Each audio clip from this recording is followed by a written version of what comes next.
Hey everybody, your host Chris here. Can you believe we've made it to 100 episodes? 100 episodes of The Wandering Road. When I started this podcast, I didn't think it would grow to where it is today.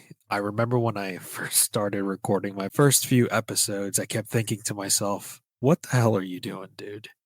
Will you even make it to 10 episodes, let alone 100? It was really difficult to kind of see a pathway being a new podcaster and all. I always thought to myself, will anyone even tune in and listen to this? But yet, here we are, 100 episodes later. We couldn't do this without the support of you, the listeners, and I guess my co host Dean as well. Because this show and myself wouldn't be where it is today without Dean. So kudos to you, brother, for coming along with me on this journey. Kudos to all the listeners that have listened to us consistently every Friday when we release an episode. We greatly appreciate it. But now, for episode 100, we have the pleasure of interviewing a brilliant guest in Miles Spencer. The first half of the show, he talks about his book, A Line in the Sand, which was inspired by his 1,000-mile trek through Middle Eastern countries, such as Saudi, Jordan, etc.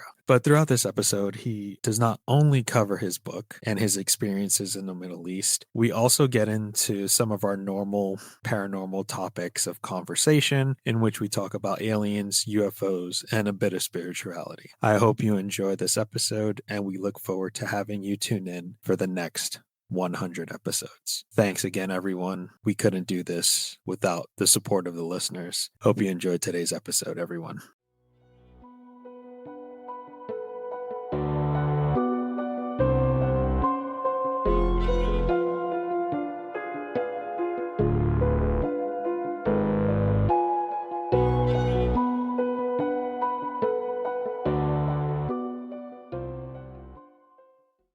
Hey everyone, welcome back to another episode of the Wandering Road podcast. I'm your co-host Dean, alongside my host Chris, and once again he's graced me with letting me start the show, which is really nice. And today we have a really exciting show, and I'm actually, we've been talking about this. Chris and I have been talking about this for a while because we actually have someone who's probably one of the most well-traveled, has so much knowledge, comprehensive, like world history. He's got a book out. We're just going to go into tangents here today, but I think it's going to be a really amazing conversation. Welcome, Miles Spencer. How you doing, Miles? Hey, Christine. I'm doing great. Thanks for having me on the show. We're excited to have you. Let's jump off because I think the first thing that we should start with is just tell us about yourself, Miles, and like what's your background, and then you have a work that you just completed recently, a novel. So let's get some background. How's it going? I'm going to start with this. I am the world's oldest 12-year-old. I have been told that by too many people. I'm a very curious kid that never really grew up. I did grow. I was born and spent the first 15 years in Pittsburgh, Pennsylvania. So I have that Midwest sensitivity and work ethic. But I've been in the East for the last 50 years. I am a tech entrepreneur, and I've had the honor of building and exiting 3 of those companies, about 11,000 employees. But it's important as an entrepreneur, I find, to also have, I wouldn't even call it downtime, but just blank canvas time to do other things and allow you to pull away from this intensely difficult business of entrepreneurship. And so I also paint, I also write, which you mentioned. And lately, for the last 13 years, I guess I've been the father of 2 knucklehead kids, which pulls you away from your work as well. But rather than feeling like that was a distraction, I've tried to use it as something that makes me a little bit more complete and a little less crazy. So all of Yeah. them are, all of them, I'm the sum of the parts, and my results often vary. Yeah, I know. I'm a father as well, and sometimes it can be all over the place. You said you grew up in Pittsburgh, and both of our ears perked up because we didn't mention this in the beginning before the recording, but Chris and I actually have time in Pittsburgh as well. I was born and raised in and around Pittsburgh, and Chris and I actually met in college in Pittsburgh. Yeah, when's the last time you've been back to the Burgh? Beaver County, Beaver County. quarterback Yeah. county. Can name 5 NFL quarterbacks, and I was Boom.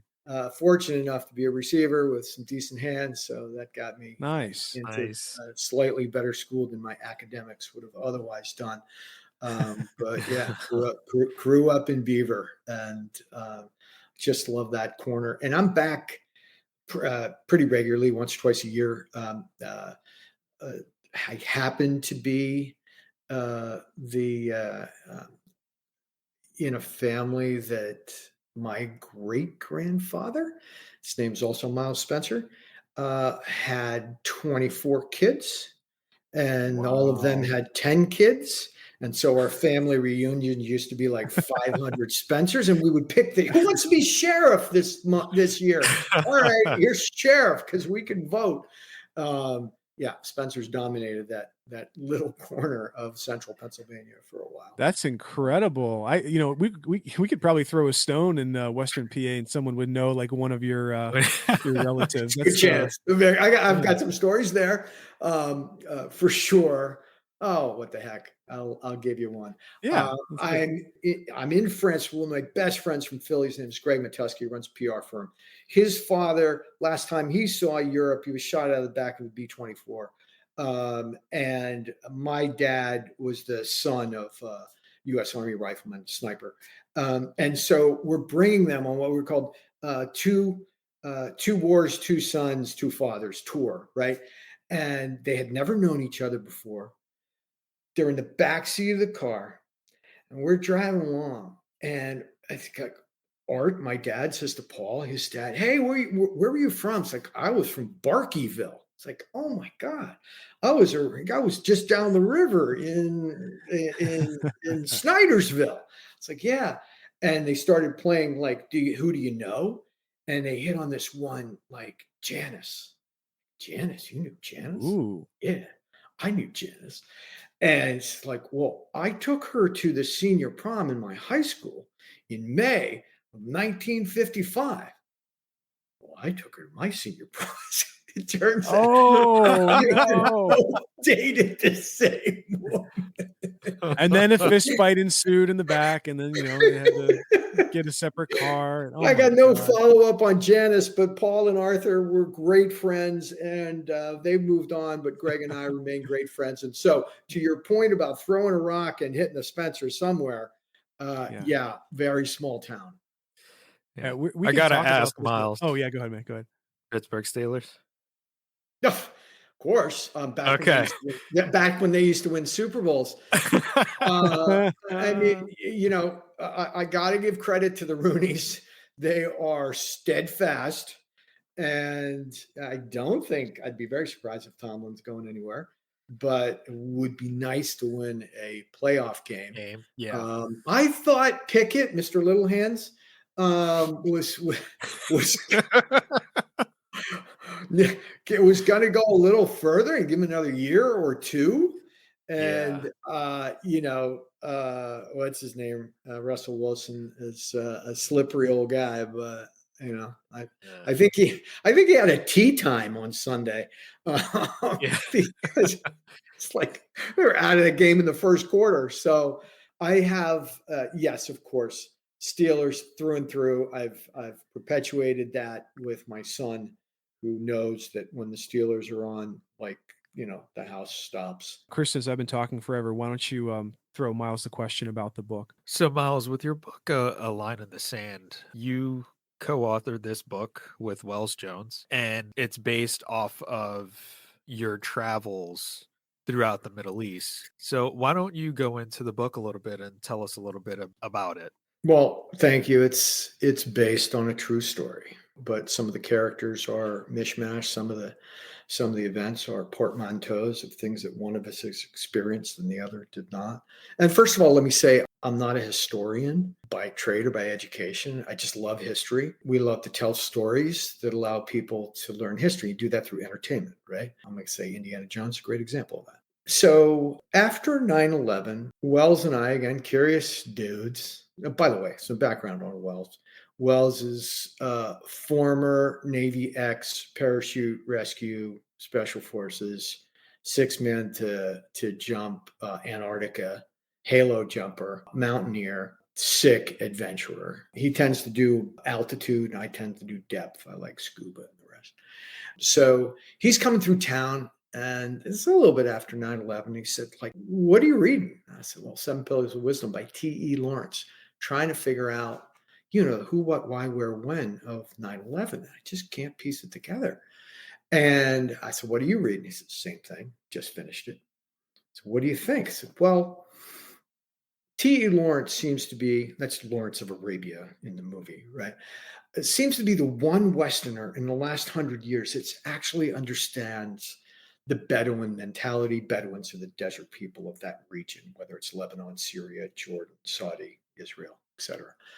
And he did a phenomenal job, not just understanding them, but translating it for Westerners to learn from.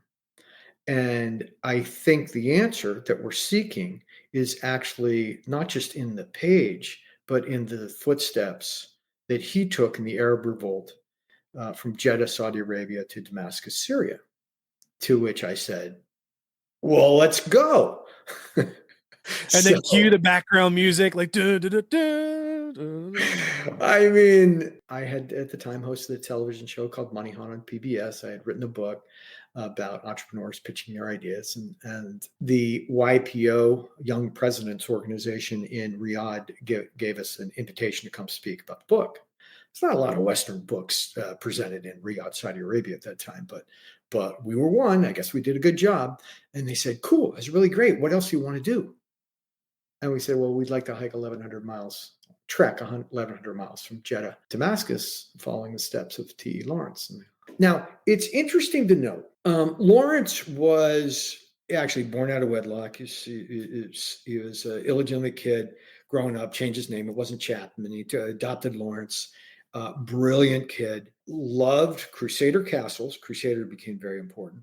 And he also was very good with languages, very good with culture, etc. So he was essentially assigned as spy archaeologist, very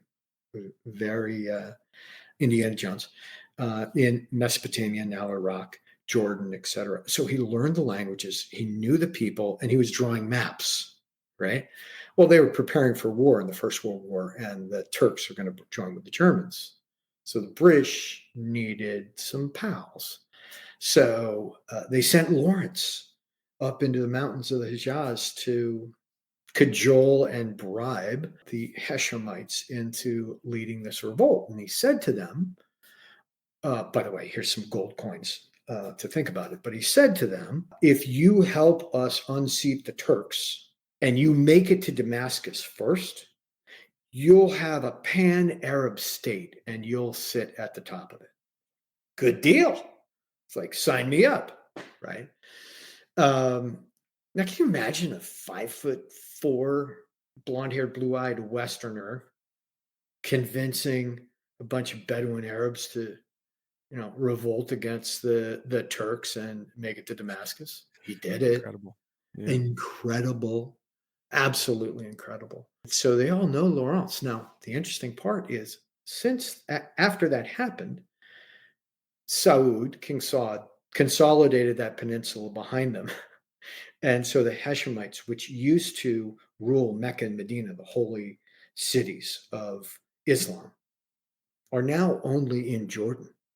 The Jordanian king is Hussein, is a Hashemite. But that's all they have left. And so even though the Sauds have more or less expelled the other tribe, they still love Lawrence. Still love him. And so if we were walking in his footsteps, they were willing to do anything to help us along. And that paid dividends, because having the help of important and influential people in the Saudi Peninsula came in handy several times. Yeah, that's an incredible story. As you were talking, I kind of tied back into some of the samples that I was reading from your book about like Finn and Magnus, and it kind of seems like there's a coalescing or like a mixture of the characteristics in those characters. And because correct me if I'm wrong, but Finn seems more of like the wild-eyed, smiling adventurer who's kind of just like, doing his own thing. He's not worrying about stuff. Things like he just wants things to work, or things work out for him. They just play out that way. But then Magnus is more of a calculated, careful thinker. He's more educated, well-traveled. And I think if I get that right, is that kind of encapsulates both sides of the narrative of the true story in a way. It's Magnus and Finn are based on Miles and Wells for sure. We both have unique characteristics that work pretty well together. I'm a little bit better with languages. Wells is, and that shows in the book. Wells is legit military, right? So he mops up mistakes pretty well. I generally was the one that was looking for trouble. I'm like, let's climb that mountain.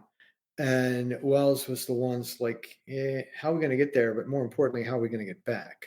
Right. So Wells and I are pretty similar to the characters. So as I said, based on a true story. Likewise, Jeremy, the Jewish kid, and Abdu are both real people that we met and worked with in Saudi, Jordan, and Syria, as was, some people read the book. I've had some comments about how unlikely a character Osama is, especially the Fuddruckers scene. And to the point where people said, like, that's ridiculous. It's made up. No one would ever say that. Well, guess what? That is just spot on true. Verbatim. It is. I mean, that's the amazing thing about, like, in life, you travel so far and so wide, you're eventually going to come across things that just don't make sense to most people who don't go out and experience them. And like, I myself and Chris too, like, we've been out and about in the world, and I think it's just funny, like some of the best stories that seem like the most wild and unlikely to happen, they just happen randomly so far away from home. It's such a great jumping off point. And I will say too, I have to mention this. There is an opening in the book that I love the quote. It's so short, it's so simple, but it hits so hard. 1,000 years, 1,000 kilometers, and now this. And I have to know, like, who is that? Like an actual quote from somebody in the past, or did you come up with that? I made that up. Yeah. That's a great quote. I like that. It's just like, so much shit happened behind us, and we traveled so far, and now we're staring either at something really, really good that's about to happen or something that's really, really bad. And now that I often say, if I get a compliment or I screwed something up, or I'd say, yeah, it's been pretty good up to now. Right. I'm going to start using that. We talked about this earlier. Our podcast, I know we're more traditionally focused on things that are like paranormal, creepy and stuff, whatever we want to talk about with this. But like, you did have some quick stories about, maybe some strange occurrences or even something kind of coincidentally happening on your travels. But do you have any like favorite stories? Yeah. Hey, Dean, I don't mean to cut you off, but before Yeah, it man. escapes from my mind, I apologize. Miles, I do have a question for you. Throughout your travels throughout the Middle East and those specific countries, what did you experience as the most challenging aspects? Did you have any, like, what would you say, close calls or things that happened to you that, like, if you went to, let's say you went to Market Square in Pittsburgh and sat at the Permanis and was telling stories, they'd be like, you're full of shit. Like, you have any of those? How long is the podcast? As long as you need it. I have an endless supply, and I'm creating new ones every day. There were some very tight spots. Look, in the book, the character Magnus says they play this game all the time when they want to meet somebody new, learn more about somebody new. They say two truths and a lie, right? I go, all right, I've been arrested, detained, and interrogated in Birmingham, in Havana, and in Riyadh, Saudi Arabia. Which one's the lie, right? And the reality is, I got picked off in Saudi. So after the trek, we were asked to return. So we were working for a man named Prince Khalid bin Faisal. And one of the benefits of that, we were working on entertainment, right? Such as they define it in Saudi Arabia, his birthday party. And it was a big birthday party. It was 100,000 people. And yes, it was for 7 days, but it was a birthday party. And I was given what's called a khama, which is a citizenship card in Saudi Arabia. I later found out they're virtually impossible to get, right? And magically, boom, in the mouth, that's a khama. And that's great, except if you can't find your passport and you enter the country with said identification. And then on your way out, you find the passport and you throw down something else. Oh And they no. epically, I mean, they stop planes, right? It's Wow. like, the plane's not going to take off until we solve this problem. They're not sure what to do. It's like, it looks like he's got to get, is this a counterfeit comma? It's a real comma. And it was about an hour. All these things, I have this rule. It's like kind of 45 minutes will sort of rough you up and make you scared and see if you sweat, etc. If it goes beyond that, it's time to call in reinforcements or anybody because it's not going well.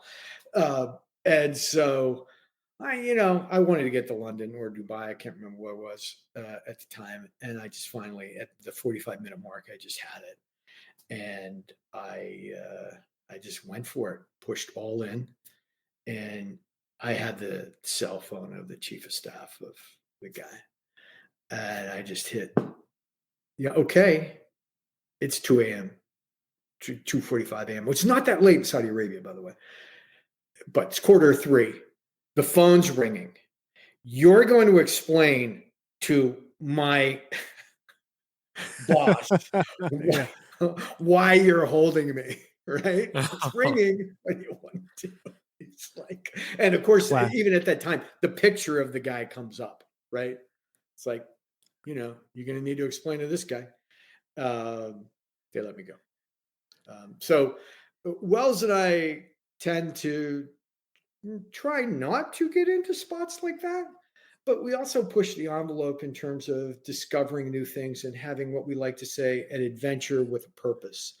And those entertaining tales allow us to capture people's imagination and teach them about history and culture and cuisine and geopolitics and the rest of a particular region. And that's what we set out to do with the book.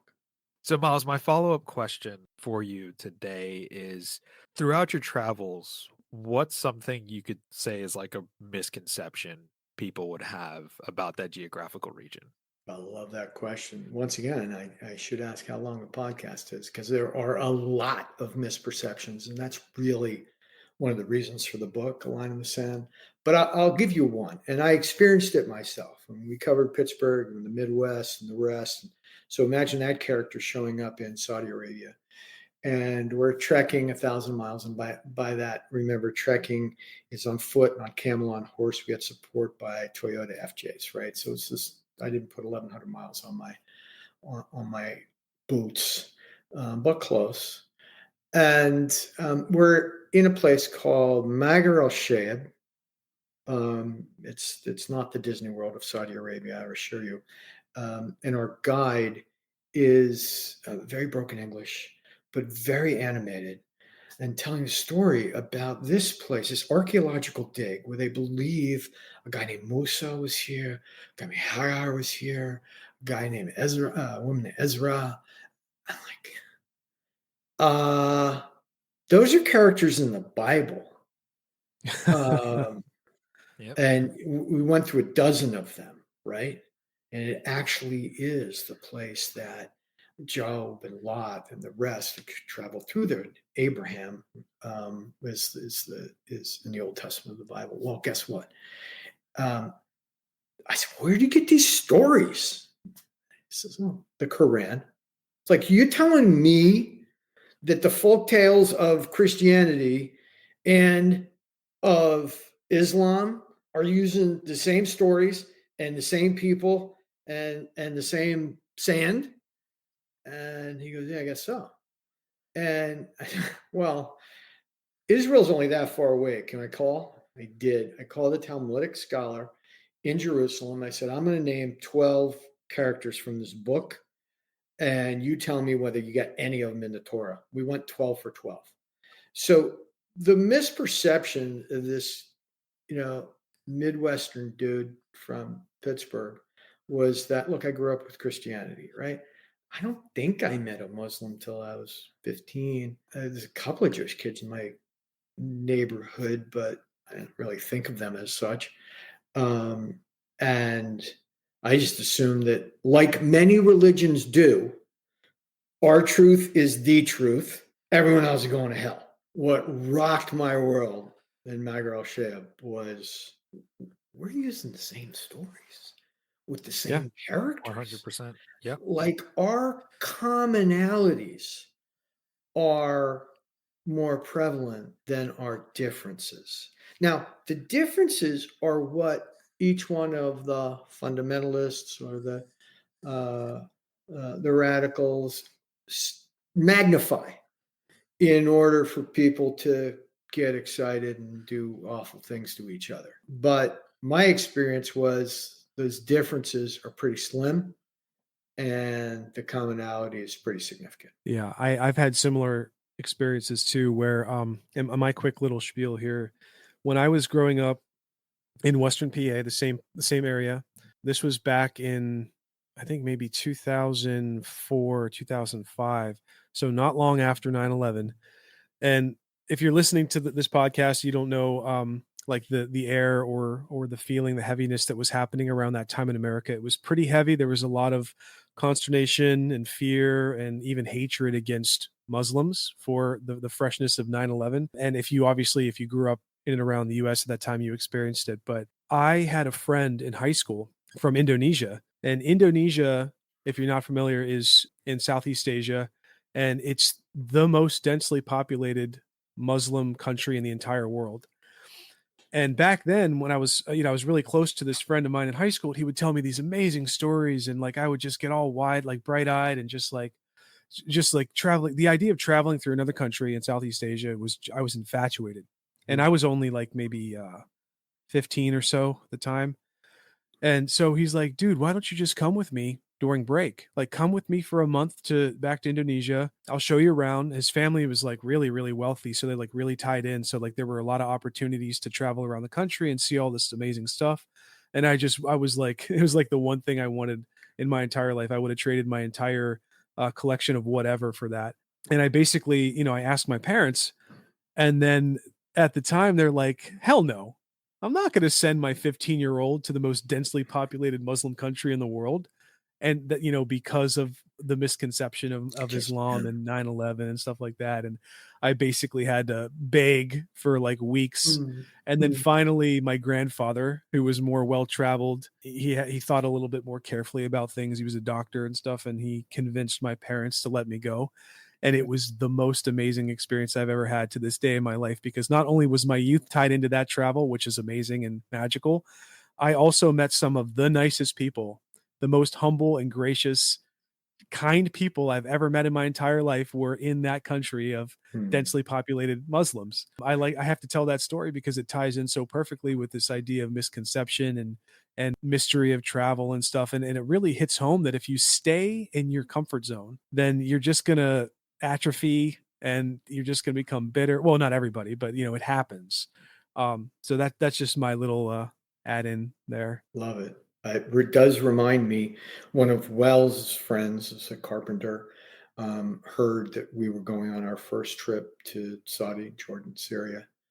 And he just said, well, go get him. Yeah. Doesn't need any more explanation. Yeah, exactly. Like that's not why we're going. But his point of view is just go get him.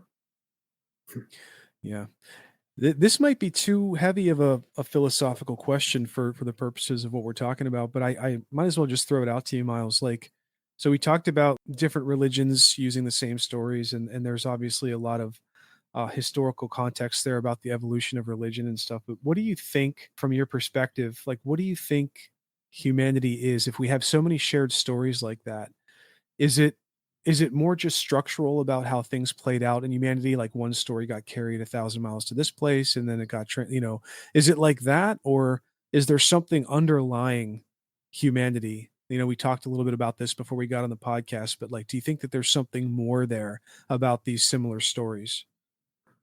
Well, I definitely, I'll take your question and kind of go my own way. I recall when we were in the desert. I think this is covered in chapter 11 of the book. It's a desert called Wadi Rum. It's in Jordan. That's beautiful. It's where Dune was filmed. It's where some Star Wars were filmed. So if you've seen those movies, that's Wadi Rum. Top temperature that we experienced was 127 Fahrenheit. And so, you get yourself into the shade and it's 96. Well, it's 30 degrees cooler. It's pretty wonderful.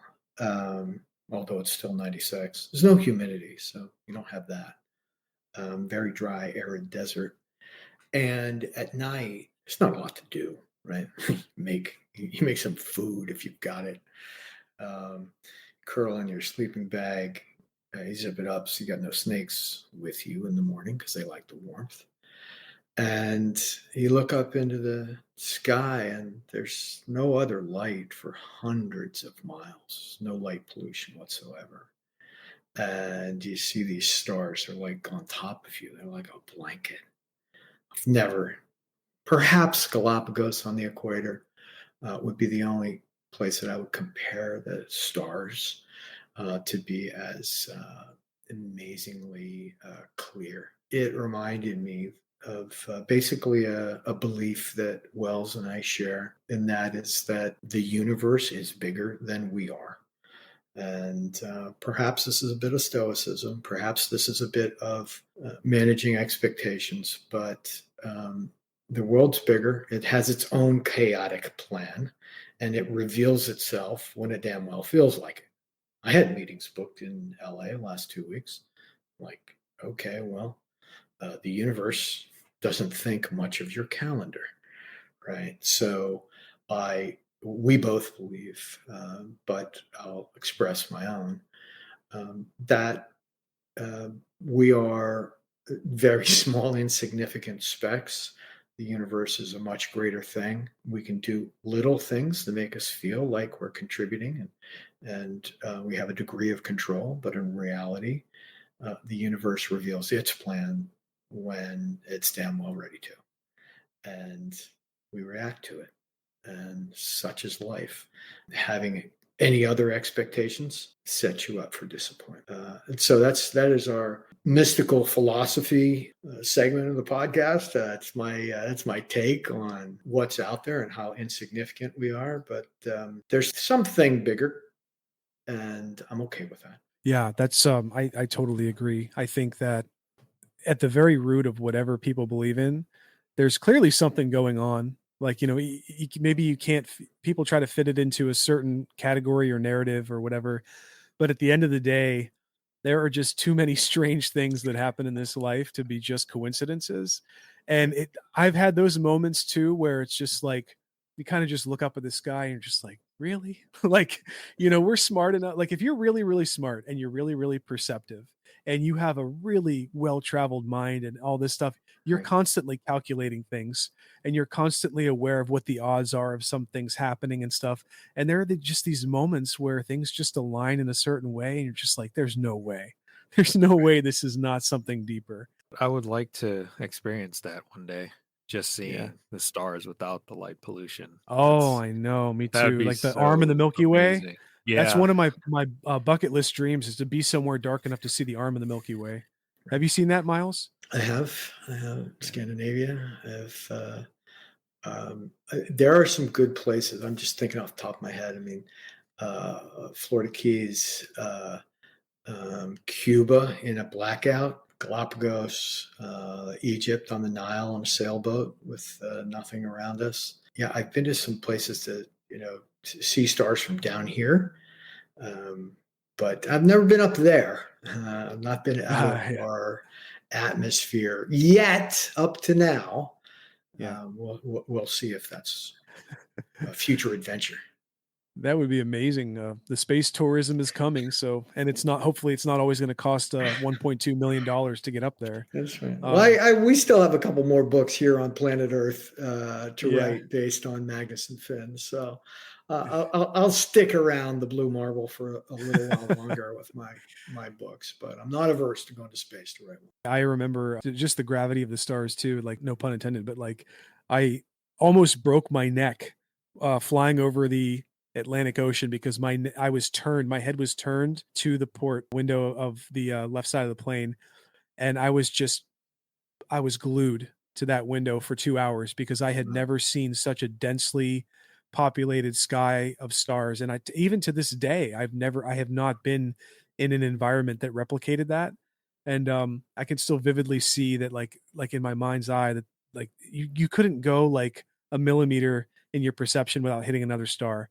It's just Right. mind blowing. This might be a good opportunity to let's go down the tinfoil hat route a little bit. Like, you had Sure. some stories or maybe some encounters of, or you knew some people who were involved in stories about UAPs and stuff like that. And there's a lot of that swarming around in the media. So, like, do you have any stories or anything you could share about maybe visitors from another world that I we don't might have be a experiencing? personal, I don't have a personal story, but I do have a really good buddy that's really dialed in. He's buddies with the Air Force pilot that in his sights in a U.S. Air Force craft. There are UAPs that are around. He's been to Congress. He's been a bunch of places. And my partner's good friends of his. My partner's also well informed enough to give me the yellow alert a couple of weeks ago when drones were up in force above New Jersey, which is not too far from my hometown.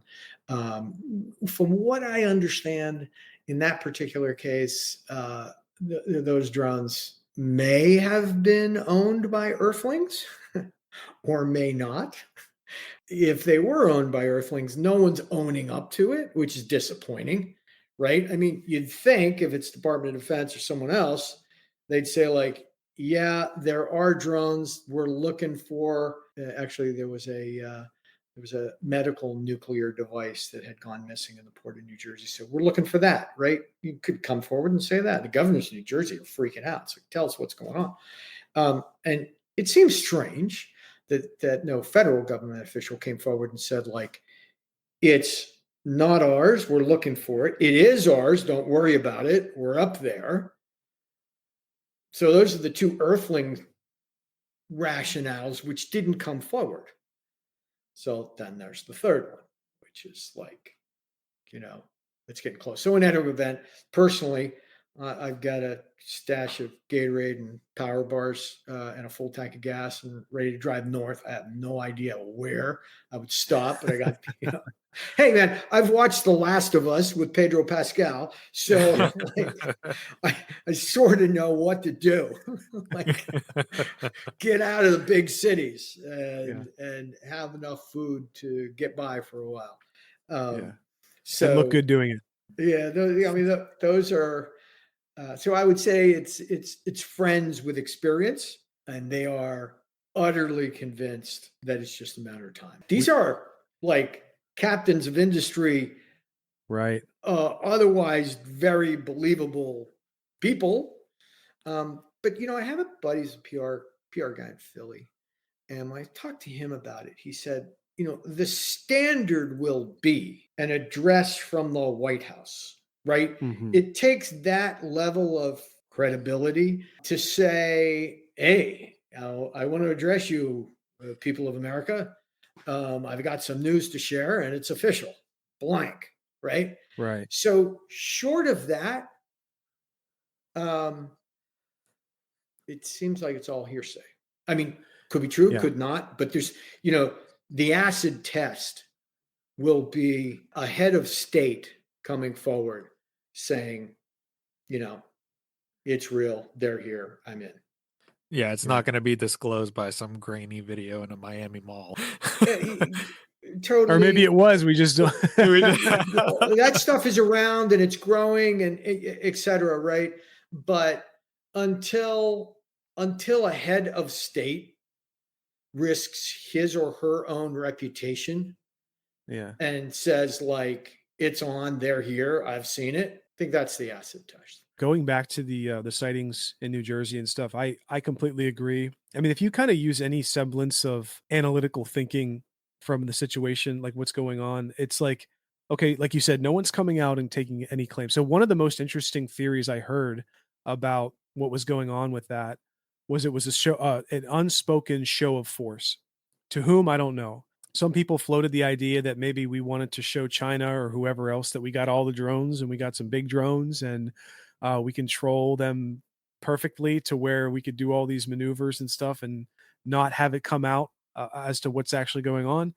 And then other people suggest that, well, maybe they did come from, they were sourced from another country and they were showing us that they're capable of launching. And but just the fact that no federal official or any official whatsoever has come out and addressed it, it's clear that whatever was happening with that is still going on. Even if it was some group of people who controlled, private group of people who controlled that power, I feel like the federal government would still come out and say that, they would confirm whether or not it was in the control of somebody else or not, because that would be a security threat. And if they're keeping quiet and that's the case, then the security threat is still active. But my personal favorite about what's actually going on is the idea that if you wanted to obfuscate aliens in the sky, what better way than to throw up all of your own drones? Like, oh, 9 out of 10 drones in the sky or UAPs are drones. But that one you saw, the one where you're not sure about, could have been a UAP or a UFO. That was Barney's from Home Depot. Yeah, exactly. So I think that we're getting close to something, some kind of official announcement or disclosure. I'm not saying it's going to come this year, but my best guess would be 5-10 years from now. And one more That's what we interesting kept thing saying to add in the on. 90s, dude. Well, no, but remember, okay, I was just going to say though, our last podcast we recorded, we had this kind of mini epic realization that we shared. And that is, so in the world of the government classification and the intelligence community and stuff like that, there is an executive order that dictates how long intelligence has to be held onto before it goes under automatic review for public release. Right. So there's the 25-year mark, there's the 75-year mark, and there's the 25, 50, and 75-year marks. The 25-year mark has I think 9 exceptions to which that wouldn't be really hard for the government to justify keeping something classified at 25 years because there's a whole slew of reasons why, sources and methods and crap. But 50 years, there's only 2 exceptions. 75 years, you need a special executive or a special order to keep something still classified. And in that podcast we recorded on, it was the 1952 UFO sightings over Washington, D.C. So we're a couple years away from the 75-year mark on that. And I personally think that the reason why a lot of this stuff and disclosure conversations are happening in the government is because somebody knows, oh shit, we have a lot of documents that are about to go under review, not necessarily get released, but people are going to have eyes on them. All of this stuff that's been happening in America with UFOs and stuff for the last 50 plus years, it's going to start getting out there more and more. So maybe they need to get ahead of the game because we're getting to that point where people are going to find out, in massive amounts. It's not going to be hearsay anymore. There's going to be tangible evidence. But yeah, so that's my kind of tip for that. It's interesting you mentioned, I'm just going to do a little Wayback Machine on you. So my grandfather heard the original broadcast where Orson Welles broke in and announced that there were aliens in New Jersey. There's a highway called I-80, Interstate 80, that goes across Pennsylvania. And my grandfather and about 20 other guys loaded up the pickup trucks with shotguns and were on, of course they heard it and they just started driving. And I think that's an interesting look at little pockets of information, and you've got to act based on what you've heard and what you believe, right? Because he missed the next update, which was sorry folks, never mind. End scene. Yeah, right. Poor guy. And the worst was he had to come home, and my grandma was like, but are we just another group of grandpas getting the shotguns out for another War of the Worlds? How much do we know? Yeah, that's actually very interesting. I didn't think about that idea that it could be all completely fabricated for whatever reason. But I have to ask Miles, what do you think about extraterrestrials though? What in your wildest case do you think we're completely alone in the universe? We literally we're a blip on a blip on a blip on a blip, and it just happens to be that, or do you think that there are actual other beings out there? I'm going to say that us humans really think that beings should look like humans, right? Because that's what we look like. So they may be among us already. They may not look at all what we look like. I hope they're not 30 feet tall. I guess I would say I would be prepared to be accepting of a vastly different form of intelligent life. Just because he doesn't look like us doesn't Right. mean he's or she's or it's not. Schlee or Schlim. Yeah, yeah. I mean, I guess Men in Black is probably good uh, um, research in that regard, right? Yeah, yeah. Right. And it kind of reminds me too about your stories, like we talked about earlier, where misconception about the other side. I feel like if there was disclosure or aliens did come down, of course there would be panic, and even people would probably have hatred and all that fear. I guess rightly so in some degree, because if you have an advanced alien force that's coming down and they clearly have more capability or higher capability than we do, then that's there's a little bit of concern there. But then you also have to ask, well, if they have that ability to wipe us out, why haven't they done it like 100 years ago?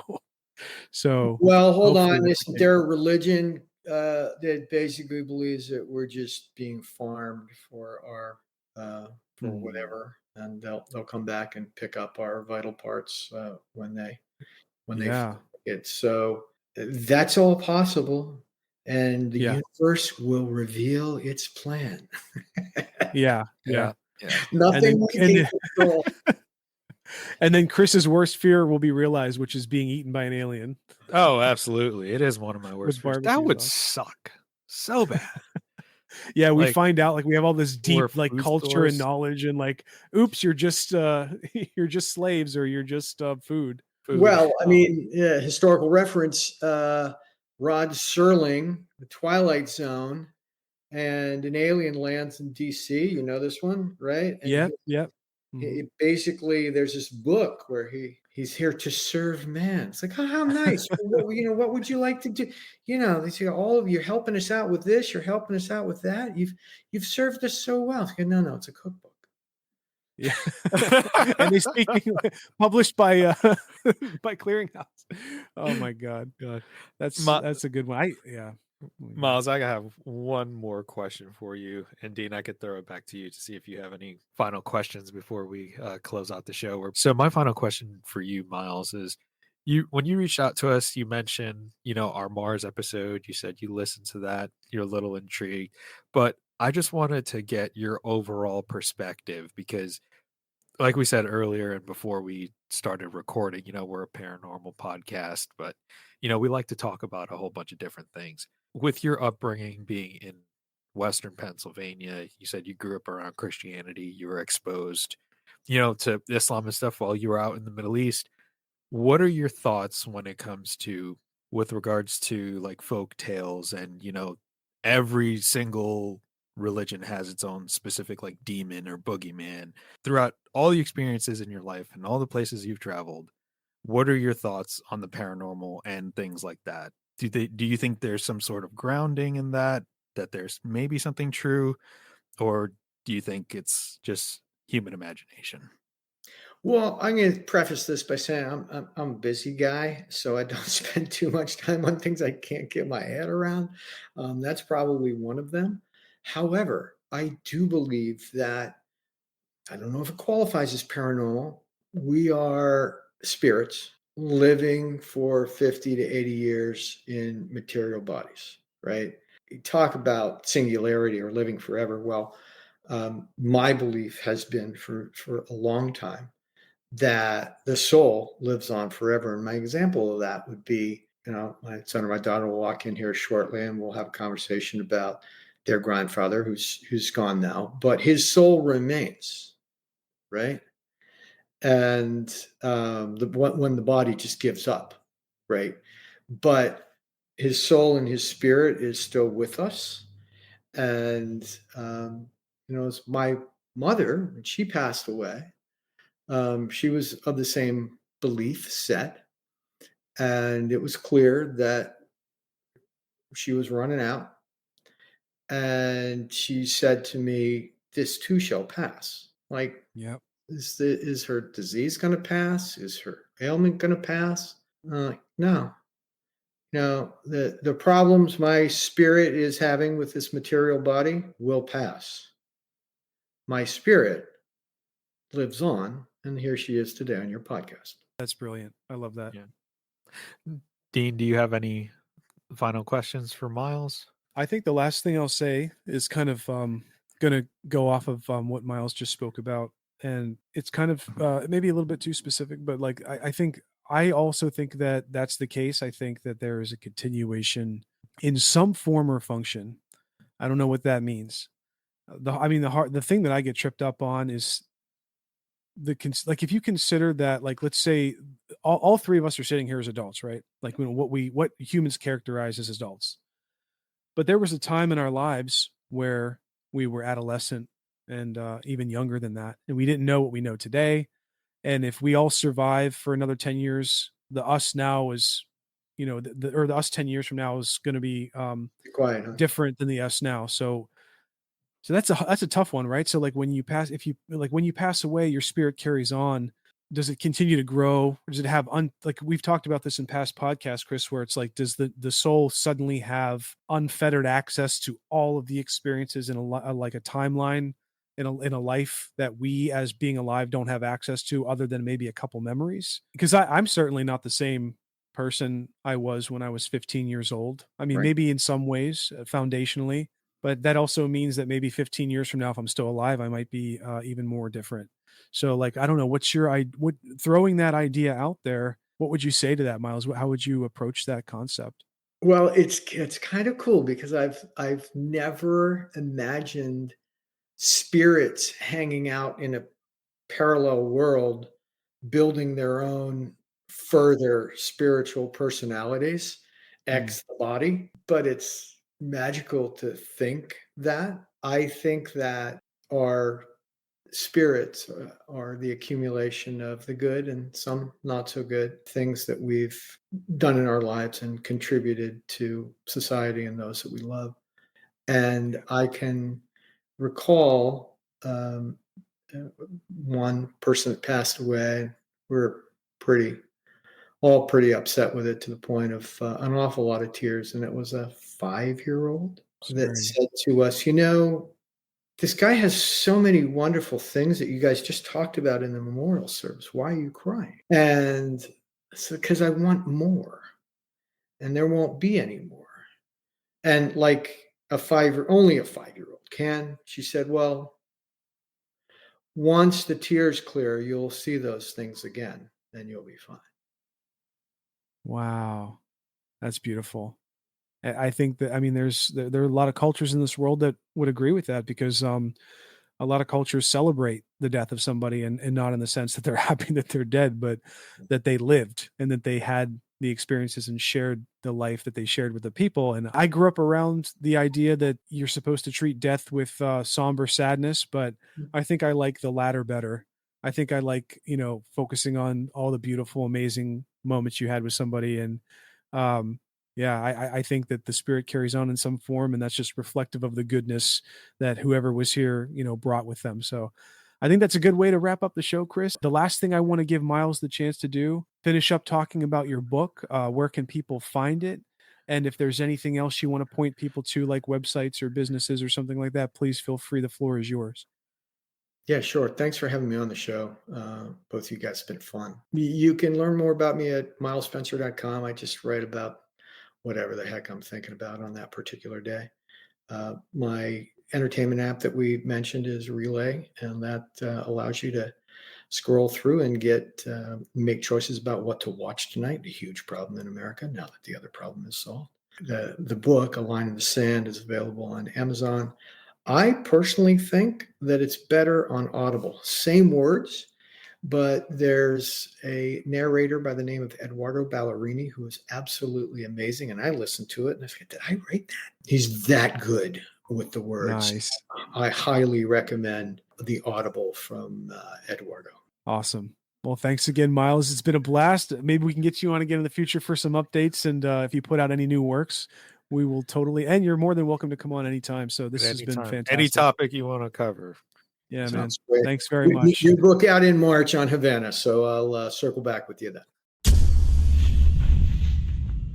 Thanks for tuning into today's episode of The Wandering Road. You can find us on Apple, Google, Spotify, and most podcast platforms. Be sure to subscribe and share. Also, don't forget to give a follow on Instagram at twroadpodcast and follow my TikTok at twrpodcast. Take care, and I'll catch you on the next one.